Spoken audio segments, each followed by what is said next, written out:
काजिम भाई, क्या वजह थी क्या 3 सालों तक किसी भी पार्टी में नहीं थे और आज अचानक आपने राष्ट्रवादी का परचम थामे आगे आए हैं? कुछ बताएं इस पे वजह में। देखी गई न मुझसे अंधेरों की सरकशी, फिर बन के आफताब निकलना पड़ा मुझे। मुल्क के हालात और मुल्क की सूरत हाल अगर आप देखोगे तो ये बतदरीज नीचे गिरती जा रही है, आलमी सतह पर भी और मुल्क गिर पैमाने पर। आज नौजवानों में रोज़गार को लेकर एक बहुत बड़ा मसला है और उसके बाद यहाँ पर जो हिंदू मुस्लिम के बीच में जो तनाव जो पैदा किया जा रहा है, तो इसकी बिलखुसूस ज़िम्मेदार जो है वो भारतीय जनता पार्टी रही। इस चीज़ को मैं महसूस किया करता था और अक्सर मैं अपने साथियों से कहा करता था कि कैसे चल पाएगा बतलाओ निज़ाम ज़िंदगी, शक की दीवारें अगर होंगी दिलों के दरमियाँ।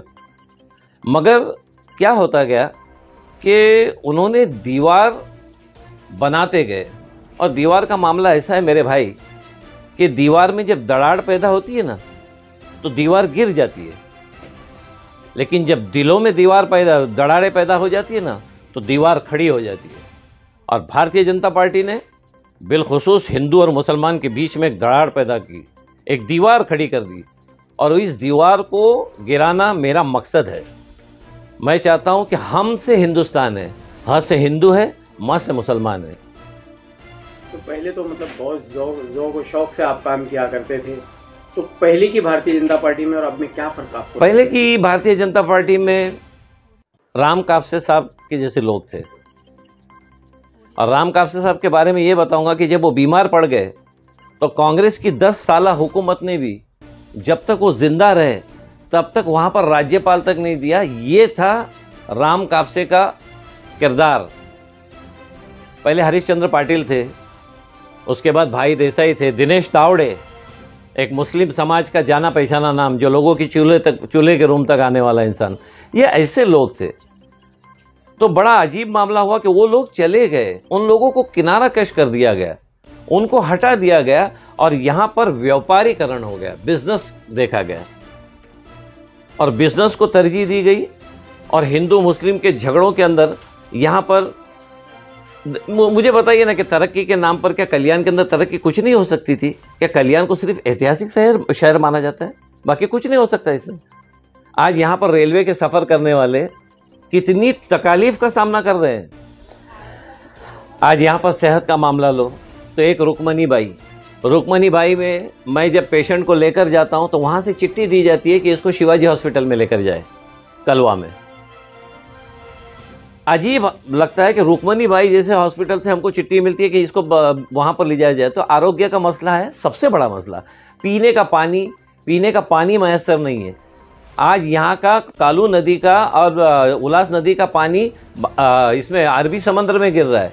वहाँ पर उस 26 किलोमीटर लाइन को जो कल्याण से शुरू होती है तो वहाँ पर बदलापुर के आगे तक, वहाँ पर उस ज़मीनों को और गहरा किया जा सकता है, वहाँ पर बंधारे बंधाए जा सकते हैं, हमारे लिए पानी जमा किया जा सकता है। यहाँ पर सबको पानी मैसर आएगा, लेकिन उसकी कोई सुविधा नहीं है। और फिर दूसरी बात ये कि आप नज़र उठाकर देख लो तो आड़े टेढ़े और गैंगस्टर लोग जो हैं वो बीजेपी में आना शुरू हो गए। आज भी बीजेपी में ऐसे कितने लोग हैं कि जिनको हेगड़ेवार कौन है नहीं मालूम, उनको नहीं मालूम राम कापसे कौन है। खुदा की कसम वो नहीं जानते हैं कि भगवान राव जोशी कल्याण के कौन थे, वो नहीं जानते इन तमाम चीज़ों को। वो सिर्फ बिजनेस के लिए आए हैं। और खासदार ने तो यहाँ पर क्या किया है?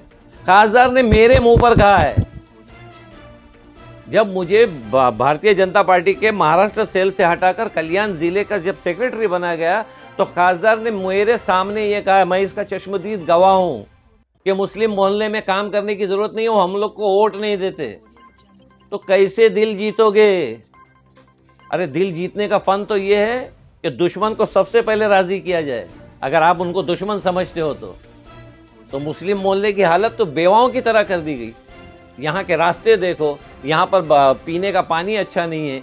यहाँ पर एक साले मोहम्मद दवाखाना है तो वहाँ पर टीबी की दवा नहीं है। टीबी की दवा लेने के लिए मोहल्ले वाले को रुक्मणी बाई जाना पड़ता है, जो फ्री में दवा मिलती है, लेकिन 80 रुपये रिक्शा के लगते हैं जाने के और 80 रुपये आने के लगते हैं। बहुत से मसाइल हैं, बहुत सारे मसाइल हैं। अचानक आप जो है फिर राष्ट्रवादी का रुख क्या वजह? राष्ट्रवादी का रुख अख्तियार करने की वजह सिर्फ ये है कि जितेंद्र आव्हाड, मैं उनकी बहुत इज्जत करता हूँ और वो आज मुमरा की काया पलट उन्होंने की है और मुमरा में वो बहुत कुछ अच्छा काम कर रहे हैं और मुसलमानों के दिल जीते हैं उन्होंने। उनका मुझे फ़ोन आया, मैंने उनसे मुलाकात की, उन्होंने मुझसे कहा कि आप राष्ट्रवादी ज्वाइन कर लो। उसके बाद वंडार पाटिल साहब ने मुझसे कहा, तो मैंने इस वजह से राष्ट्रवादी ज्वाइन की है और मेरा मकसद सिर्फ और सिर्फ ये है कि मुसलमानों में और बिलखुसूस मुसलमानों के जो मसाइल है वो इनके थ्रू हल किए जाएं। और आप एक बात, बहुत पुराना शेर है कि तस्वीर यकीनन बदलेंगी जब हाथ बदलते जाएंगे। तो मेरा ऐसा अंदाज़ा है कि अगर इंडिया आघाड़ी की सरकार बनती है तो यकीनन हमारी कुछ हमको पूछा जाएगा, कुछ हमारे लिए सोचा जाएगा। जैसे कि वो वादा तो कर रहे हैं, मगर ये जॉइंट ये भी है कि ये देश तरक्की करना चाहिए और ये देश की तरक्की होगी, नौजवानों को रोज़गार मिलना चाहिए, औरतों की इज्जत होनी चाहिए, औरतों की इज्जत की पामाली नहीं होनी चाहिए। बेटी बचाओ, किस बेटी को बचाया है आपने आज तक? वो पहलवान बेटियां जिनको पीटा गया, वो भी तो देश की बेटियां हैं मेरे भाई। वो देश की बेटियां थी जो पीटी गई, देश के पहलवान बेटियां, यानी देश की मजबूत बेटियां। और ये पहला देश है पूरी दुनिया में कि जहां पर औरत जात को देवी का दर्जा दिया गया, लक्ष्मी का रूप माना गया, तो कहीं दुर्गा का रूप दिया गया। मगर अफसोस की बात यह होती है कि यहाँ पर लड़कियों की इज्जत पामाल की गई, यहाँ लड़कियों को पीटा गया। तो आने वाला वक्त जो है, वक्त लिखेगा कहानी एक नए मजमून की, और उसके सुर्खी को ज़रूरत है तुम्हारे खून की। कुछ नहीं, मैं अल्लामा इकबाल का एक बड़ा प्यारा सा शेर है जो वहदानियत पे है कि वो एक सजदा जिसे तू गिरा समझता है, हज़ार सजदों से देता है आदमी को निजात। तो ये जो एक सोच बनी हुई है कि मेरे एक वोट से क्या होगा, तो यकीनन गीता के सार है कि परिवर्तन संसार का नियम है। ये परिवर्तन आएगा अगर हर आदमी ये सोचेगा कि मेरा ये एक वोट इस देश का परिवर्तन करेगा, इस देश को तरक्की की राह पे लेकर आएगा और इस देश का नाम पूरी दुनिया में रोशन करेगा। तो ये चाहूंगा कि जो इंडिया अलायंस बना हुआ है, बीजेपी के खिलाफ वोट देना चाहिए। फिर वो हिंदू हो, मुस्लिम हो, जैन हो, मारवाड़ी हो, कोई भी हो, किसी भी जात का हो, उसने बीजेपी के खिलाफ वोट देना चाहिए और इस देश की अखंडता और एकता को मजबूत करना चाहिए।